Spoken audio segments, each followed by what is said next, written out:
Unfortunately for you, you are facing a wrestling god, and a man never can touch a god.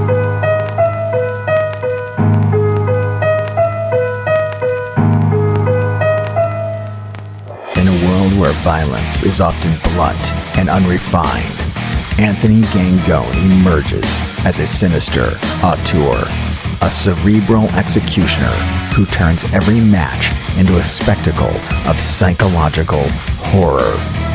Gangone has carved a unique niche in the underworld of independent wrestling, blending eerie theatrics with unsettling technical prowess in the dimension of imagination. I'm Mr. Hartgrave, and you are now in the middle ground between light and shadow, between fact and fiction. It is an area which we call From Parts Unknown.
Okay, you can, you're good, right? Now, Frank, go ahead. You can take your mask off now. There you are. I'm so happy to see you here downstairs with me. Aren't you happy to be here? Yes. I very much want to do this interview with you now. No need to worry. Handcuffs. Okay. You are perfectly fine. This is going to be a great interview. I actually have my own questions here. I looked through them and I want you to have them and ask me. Okay. That's unusual, but this whole thing has been very unusual. But good. Good. Very good. It's good. Very good. So as you know, I've done a lot of research on you and your time in CZW, and that's what we're Thank gonna. you for that. Thank you. I'm happy to do this and to tell your story. I've been telling people on this channel to subscribe, and they won't. Yes? What can we do about that? Can you help me out? Maybe if you tell them to subscribe, they'll do You it. threaten them. I'll threaten them Yeah, for if you. yeah, that'd be great. Yeah. You don't have to do it or you're cursed. Before his arrival in CZW, Anthony Gangone had already established himself as a rising talent in the New York indie scene. In House of Glory Wrestling, Gangone would first start to blur the lines between good and evil using mind games, calculated violence, and underhanded tactics to defeat his opponents. Gangone isn't the type to splash buckets of blood for shock value. Instead, his horror is slow burn. His matches draw you in, unsettle you, and then break you with surgical brutality. Whether it's manipulating psychology, torturing his opponents with joint locks and mind games, or speaking in cryptic riddles, Gangone brings a level of sophistication to independent wrestling's dark side. I want people to know about Anthony Gangone and what you've been doing in the combat zone.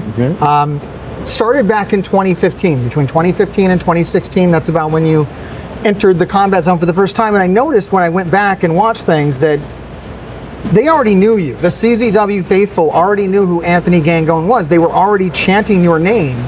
Why was that? Why did they already, can you tell the people who are now watching you what that was all about? Yeah, at the time I was really coming up and I was making a name for myself, and CZW happened to be the next stop, and I would think that's why they were excited to see me at that time, see me come to a bigger and better place. And this was from House of Glory. You had established yourself there. It's another prominent New York. Yeah, Beyond Wrestling too. Beyond Yes. Wrestling as well. Yeah. And you were the world heavyweight champion there. I was. You really made a name for yourself there. What did House of Glory mean to you at that time? Well, it's where I started. It's where I cut my teeth, and where I learned a lot of valuable lessons, hard ones too.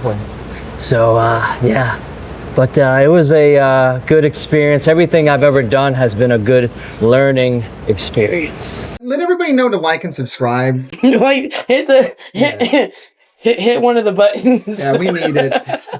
That's good, I guess. One of them. When Gangone would eventually debut in CZW, he would undergo an evolution into something even more unsettling.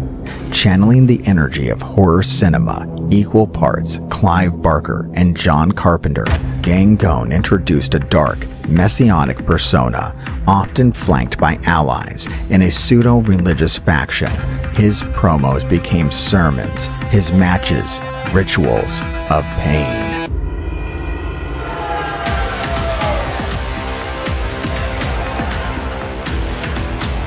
When I speak, I want complete silence from all of you.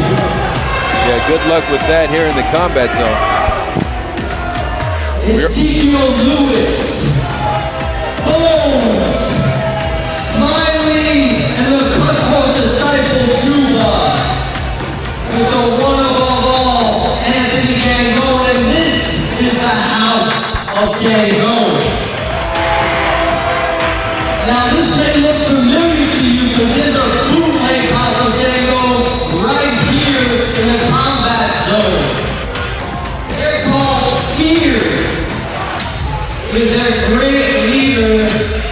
Joe Gacy. Now, Joe Gacy isn't here tonight, and I understand why. I mean, I almost killed you at Cage of Death, and I cost you the World Championship. And right here, in this very building, I beat you 1, 2, 3. In Asbury Park, the House of Gangone reigns supreme, and then I cost you your precious best of the best. I don't like fake people. Do you like fake people? No, I don't say that I do. I don't think anyone Who likes does? fake people. But yet everybody else, right, throughout their lives, they say that, and how do they act? They don't act the right way. They don't act genuine and authentic. So yeah, it's strange, right? Isn't that strange? It's you know, it's definitely something that that you seem to be fixated on. And to this effect, you had your own group. Joe Gacy had his own group. This was the. Did you not feel what Joe Gacy was doing was authentic? No, I didn't. But maybe I shouldn't have cared so much. Maybe I had tunnel vision at the time. And even though Joe Gacy was an excellent target for my debut, maybe I would have done things a little bit differently if it was today. Yeah, it was the House of Gangone versus his group Fear. Yeah. Tell us about the House of Gangone. It was a group that I used to have that followed every one of my moves, listened to me to a degree. It was mine. It was my baby. And they weren't happy with their position. They blamed me for things that occurred, and then it kind of just fell apart. You would step away from CZW, and then you would return at Cage of Death 20. Cage of Death seems to be important to you. Yeah. And you would enter the tag team scene at this time. I did, against the rep. The Rep. Yeah, great team, tough team. I seem to go after the biggest and baddest that CZW has. That is a trend, yeah. Because I want to be seen that way too. That makes sense. You brought a lot of, I mean, talking about this time seems to bring up anger in you. You were very angsty upon your return, I noticed. Was I? Yes, lots of more cursing on the mic. Oh, yeah. Well, it is CZW. Quite a chip on your shoulder. Yeah. You seem more calm now.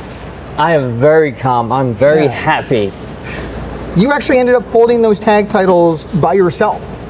I did. Explain that for anyone that wasn't around during that time. How did you hold the tag titles yourself? It seemed like as a one person. Seems like at the time no one wanted to be my tag partner. Okay. They kept disappearing on me, so I kept having legends and CZW stars be my tag team partner, and I happened to hold those tag team titles pretty much by myself. Yeah. Yeah. They look impressive, right? You did have a lot of interesting partners, one of them being Homicide. Yes. And that was in your final defense of the titles. It almost seems like you have the keys to the forbidden door of CZW. Is that fair to say? In what way? Well, you're a gateway. You can bring people in that we wouldn't expect. Is there anyone else that you might bring in? I kind of like doing things on my own lately, but you never quite know. It's interesting the partners that you chose are people that you had feuds with in the past. Yeah. Why do you pick those people as your partners? Why not someone who you don't have? Well, I mean, Homicide, one of the most dangerous human beings, not just wrestlers, human beings ever. I was facing the Rep, right? Yes, absolutely. So why wouldn't I use Homicide? It makes sense. He was a gun for hire at the time. He accepted. So of course, and I learned a lot through him just from that one match. Working together with him instead of on the opposite side of the ring. Yes, just watching him just really help mold what I would be in the future, you know? Yeah, I guess we can see that now. Yeah. Some of that influence, they're become more dangerous. Yes. Yes. You spent a considerable amount of time in the combat zone, so much that you got a taste for ultra violence yourself. You had a notable feud with Matt Tremont to that effect. So would you be willing to take things to the extreme again here in CZW? Good question. I think I will do whatever is necessary to accomplish what I need. So that means anything. Yeah, that's it's disturbing. Why would you say that? I've seen some things in combat zone wrestling since I've been here, and I've seen a lot more things as I've gone back. I mean, anything is tournament of death. It's cage of death. It's I can't begin to describe the horrors of CZW wrestling. Panes of glass matches. You're willing to do any of that? I'll decide that. Okay. Near the end of 2019, you took issue with the powers that be here in CZW, in particular DJ Hyde. You had something to do with him being removed from power for a time. He's back now. How do you feel about that? Oh, that was good times. I mean, that was great. I mean, DJ's wife was very mad at him. They were having trouble at home, so I thought I intervened, and there was a exchange there that I did enjoy. I'm sure she enjoyed it even more. That's a man's wife! That's a man's wife! What the hell are you people thinking here? What the hell are you thinking? You pay for that someday! You pay for that someday! And, you know, it really helped the relationship, I felt, you know, for her to go outside the marriage, you know? Wait, now I went back and I tried to find information on this. What are you talking about? What am I talking about? Oh, you didn't see us I saw a meeting. I saw a meeting that happened. You didn't see us lock lips. No, I don't think I did. Yes, it was. That might have been lost to time, Yes. perhaps intentionally. Yes, it was very nice for her. Oh. Tongue and all. Oh my. Yeah. That was good. I'm glad we could bring that back up. Me for the CZW too. Me too. I hope their marriage is still very strong, you know? I like to think I had a role in that. It's possible.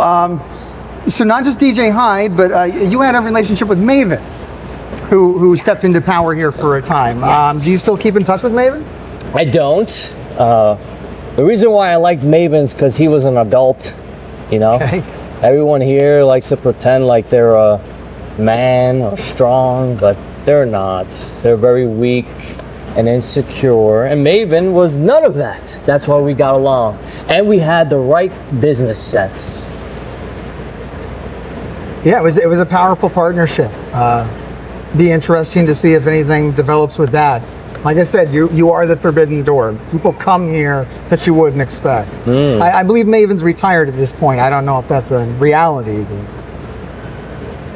Something that was a horrible reality was 2020. I know many people struggled in 2020. How did you handle that time? Not well. Not well. It seems like 2020 may have changed you in a way. Maybe. Maybe that's some of what we're seeing now is kind of the other side of that. It was a tough time for everybody, right? Absolutely. Yeah. Wasn't it a tough time? Yeah. Was it a tough time for me too? No, it absolutely was. Yeah. It was. Yeah. I think everybody. I don't think anybody went through that without being changed. I could feel it in your grip. Oh, yeah. Yeah. You're okay now, though, right? I mean, I would say yes, but you know how people are. Sometimes we say yes, and maybe we don't mean it, right? Just know I know it was a tough time for everybody, including myself. You got through it. We did. Just like you're getting through this. Yeah. I think it's going well. I think so. I'm having a good time. I'm having a good time with you. Speaking of 2020, what would it look like for you had it not been a worldwide shutdown? Do you have any speculation on that? What What No, I just didn't have the right mindset at the time. Instead of creating opportunity for myself, I kind of just languished. Very sad. Not who I am today. No. But it was a hard, very hard lesson, because if you look at that time, look at how many people made something of themselves even though the world was shut down. Yeah. I didn't quite do that. Yeah, it was disappointing. I was disappointed in myself for that. But, you know, hard lessons, hard lessons. And then you returned, and now you go by the name Dr. Sleep. So what changed? You were disappointed in yourself. What happened to you? Well, I think when the world was shut down, people have to evolve. The world was never the same again. No, still feeling it today. So I had to evolve. I constantly evolve, because that's what you have to do when you're in wrestling. You have to evolve. I don't care about the past. I don't want to live there. Everyone talks about this, I want it to be like the old way. It shouldn't be that way. That means there is no growth, right? Why would you go back to being the old you? All the times that you hear someone say, oh, I wish it was the old me, and they try to do that, do they ever recreate it? No, because you have to look forward. You never look back, you always look forward, right? And now, I spent a long time in wrestling and CZW, right? Absolutely. And I have to keep evolving because things keep getting better. The competition keeps getting better, and I'm not going to be someone that stays in the past. I'm going to be there in the present, and more importantly, the future. Did the man downstairs have something to do with that? Yes. We spoke about this, Frank. You should know the answer for this. Is there something wrong with my image? You don't have to be worried. You don't have to be nervous. What is wrong with my image? I mean, it's fine, I guess, if you're into strangling people. But you know, I don't know if everyone here It's should. not strangling people. You didn't ask about my mask. You want to ask about my mask? I would definitely like to know what's going on with the mask. So I was a lot like these young wrestlers, a lot like Griffin McCoy, bright-eyed. And then wrestling taught me about reality, how mean, how cold it can be. So one day, in a deep depression, I was finally tapped on the shoulder by the man downstairs, someone that probably looks over you every single day. And he gave me this gift. He gave me this gift to put on so I can get to that state that I don't want to be in, but I have to be in, because that's what wrestling calls for. Really, that's what life calls for. Do you understand now? Yeah, I understand. How do I get out of here? Is there a place like how do I get home? But at Cage of Death, during the 21-man scramble, I mean, you were choking out like one wrestler after another wrestler. Hey!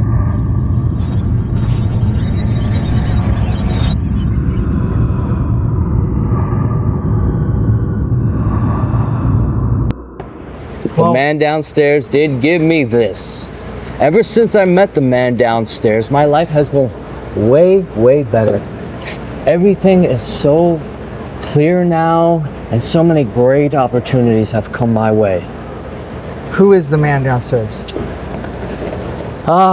Frank. You believe in faith? I believe in things. Do you? I believe in things too. So whoever this man downstairs is, he's helped me out. So I'm not gonna question it. I mean, I do understand. You know, I maybe I understand too well. You know, I find myself identifying with you, your struggles. As I went through what the transformation you went through, the things that you've talked about. What would you say to other people like myself who find themselves identifying with you? Well, I'm kind of taken aback, you know, like a bit humbled. I'm very. Not everyone is put off by you. That is true. So, like last time you were at Neshaminy, you were cheered. Yes. Those creatures did cheer me. Yes. And I like to revel in that, you know, like to be an inspiration for people. I do like that because I've changed my life. I think they can change their lives. You see, if you are a bit different, if you are a bit strange, whatever that means, whether it's the way you dress or how you think, it's actually a, it's kind of like a superpower, you know? It's kind of like a superpower. That it kind of is. Takes us to places we don't expect to go. Yes. What drew you back to CZW? Well, I just want to prove that I belong here. I just want to show everyone what I didn't get to show in the past. Yeah. Your first match back was on the same night that Aaron Ash beat Rich Swann for the CZW World Heavyweight title. How do you feel about those events? Oh, Aaron Ash is my champion. Okay. I mean, he has a tough gig. I mean, CZW champion. I mean, I've been in the locker room. These people are ruthless. Yeah. They try to cut you down, and Aaron Ash is he's just a tank. You know, he's what a real man is. You know. I agree. I don't know why you would laugh I at would that. never say anything otherwise. I'm not laughing. Yeah. I'm not laughing. Yes. I'm not laughing. Yes. I'm not. Okay. I'm agreeing. Okay. Absolutely. Great. I think he's a great CZW champion. One of the longest running CZW champions of all time. Yes. There's few above him.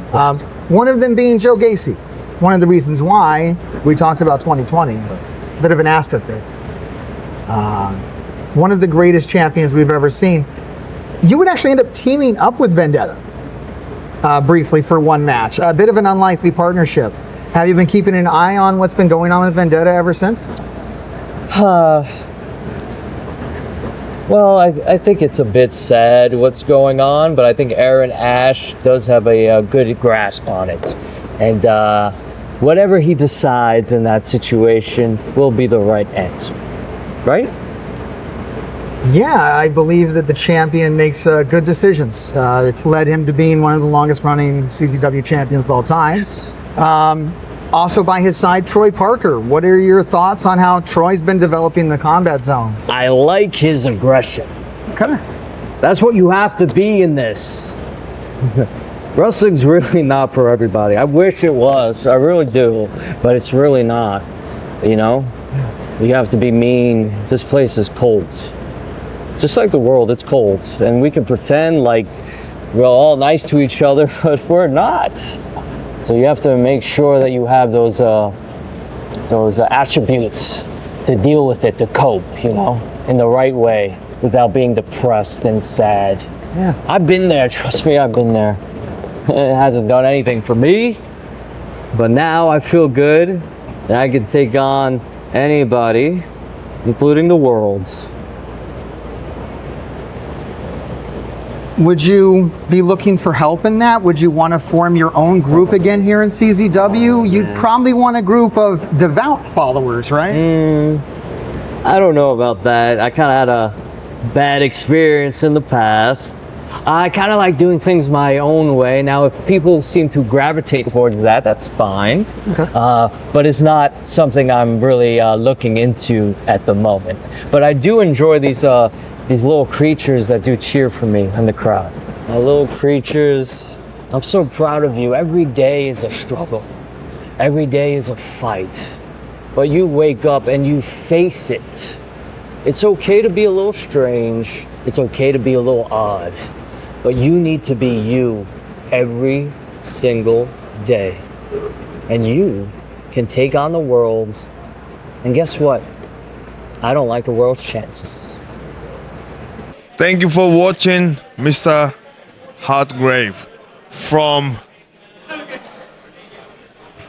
Parts Unknown. Anthony Gangone is still writing his story, one ominous chapter at a time.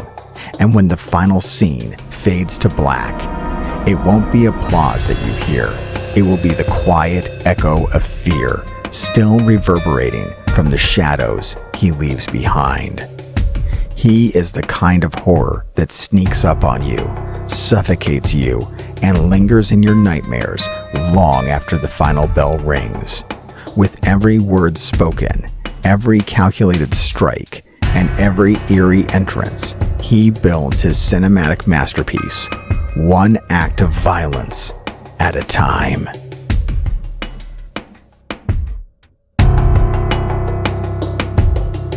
How does this end? How do I leave? Well, you could have left at any time. Okay. Free will, always free will with me.